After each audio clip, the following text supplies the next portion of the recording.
ఈరోజు రక్షా సేవ సంస్థ ఆధ్వర్యంలో విద్యా స్కూల్లో సుమారు 60 మంది భోగ కార్యక్రమం ప్రతి నెల భాగంగా ఈ రోజు కూడా పంపిణీ చేయడం జరిగింది. ఇది గత 10 సంవత్సరాల నుంచి మేము ఇస్తూనే ఉన్నాము. ఇంకా కంటిన్యూగానే ఈ ప్రోగ్రామ్ని ముందుకు తీసుకెళ్తాము. ఈరోజు రక్ష స్వచ్ఛంద సంస్థ ఆధ్వర్యంలో ప్రతి నెలలో భాగంగానే ఈరోజు కూడా ఒక 60 మంది పేద వ్యక్తులకు బియ్యం పంపిణీ చేయడం జరిగింది. మేము ఈ రక్ష స్వచ్ఛంద సేవా సంస్థ ద్వారా అనేక కార్యక్రమాలు చేయడం జరుగుతుంది. ఒకరోజు ఇంతకుముందు పెద్ద చికిత్సా క్యాంప్ పెట్టడం జరిగింది. అలాగే అనేక సీజనల్ సంబంధించిన కార్యక్రమాలు కూడా చేస్తూ ముంగడికి వస్తున్నాం.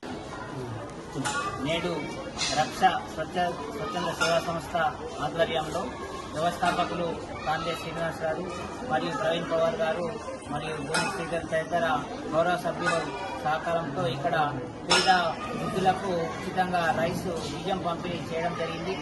ఈ రక్ష స్వచ్ఛంద సంస్థ ఆధ్వర్యంలో గత 10 సంవత్సరాలుగా చేస్తున్న సేవా కార్యక్రమాల్లో విభిన్నంగా హెల్త్ క్యాంప్స్, మొక్కల పెంపకం మరియు నాటే కార్యక్రమం, మరియు వర్షాకాలంలో దోమల నివారణ, మరి చలికాలంలో దుప్పట్లు, ఇలా విభిన్నమైన కార్యక్రమంలో ఆర్మూర్కి రక్షణగా నిలుస్తున్న రక్ష స్వచ్ఛంద సేవా సంస్థ ఆధ్వర్యంలో చేస్తున్న కార్యక్రమాలకు ప్రతి ఒక్కరు సహకరిస్తున్నందుకు ప్రత్యేకంగా ధన్యవాదాలు.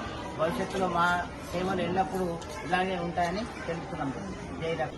పేదల కొరకు మరి వారి గుండె చప్పుడుగా వెలుస్తూ వారి ఆరోగ్యాన్ని కానీ వారి సంరక్షణను కానీ వారి యొక్క యోగక్షేమాన్ని కానీ తెలుసుకోవడానికి మరి ఆర్మూరు ప్రాంతంలో మరి స్వచ్ఛంద సేవా సంస్థ ఏర్పడిన నాటి నుండి ఇప్పటి వరకు ఎన్నో సంక్షేమ కార్యక్రమాలు మరి వారి కొరకు మేమున్నామని ధైర్యాన్ని ఇచ్చి బాసటగా నిలుస్తున్న ఈ సంస్థ really it is very great sir. Nizamabad జిల్లాలో ఏ మారుమూల ప్రాంతంలో కూడా ఇంత దిగ్విజయంగా అందరు మేధావులు కలిసి స్థాపించినటువంటి ఈ సంస్థ మరి ఈ విధంగా పరిడవిల్లడం, ఈ విధంగా డెవలప్ కావడం అనేది చాలా గొప్పతనం.